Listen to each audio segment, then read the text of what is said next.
അപ്പോൾ പിള്ളേരൊരു കാര്യം പറഞ്ഞു കഴിഞ്ഞാൽ നമുക്ക് പറ്റുന്ന കാര്യമാണെങ്കിൽ അങ്ങോട്ട് സാധിച്ചു കൊടുത്തേക്കാം അല്ലേ.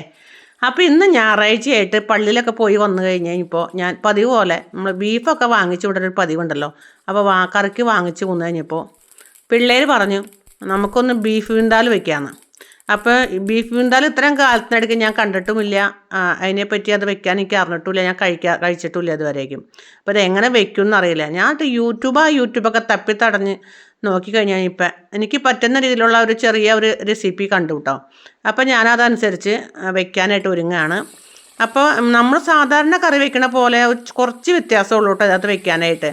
അപ്പോൾ ബീഫ് കുറച്ച് വലുതാക്കി നുറുക്കണം എന്നും പിന്നെ അതുപോലെ തന്നെ നമ്മുടെ മസാലകളൊക്കെ ഒന്ന് ചൂടാക്കി വറുത്ത് ഇട്ട് വേണം ഇത് പൊടിച്ച് അരച്ചെടുക്കാനായിട്ട്.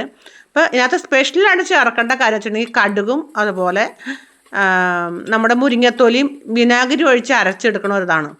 അത് കഴിഞ്ഞിട്ട് നമ്മൾ സവാള വെളിച്ചെണ്ണയിൽ വാട്ടി കഴിഞ്ഞിട്ട് ശരിക്കും വാടി കഴിഞ്ഞ് കഴിയുമ്പോൾ ഈ മസാലകളൊക്കെ ചേർത്തിട്ട് നമ്മുടെ വലുതാക്കി മൂത്ത് വെച്ച ബീഫ് കഷ്ണം ഇട്ട് നമ്മൾ ഇങ്ങനെ ശരിക്കും ഇളക്കി യോജിപ്പിച്ച് കുക്കറിലിട്ട് ഒരു 5-6 അടി അടിക്കുമ്പോഴത്തേക്കും ബീഫ് എന്തായാലും റെഡി ആയിട്ടോ.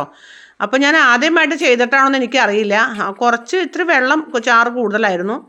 പക്ഷേ എന്നിരുന്നാലും ഉണ്ടല്ലോ കറി സൂപ്പറായിരുന്നു, നല്ല ടേസ്റ്റായിരുന്നു, പിള്ളേർക്കൊക്കെ ഭയങ്കര ഇഷ്ടപ്പെട്ടു.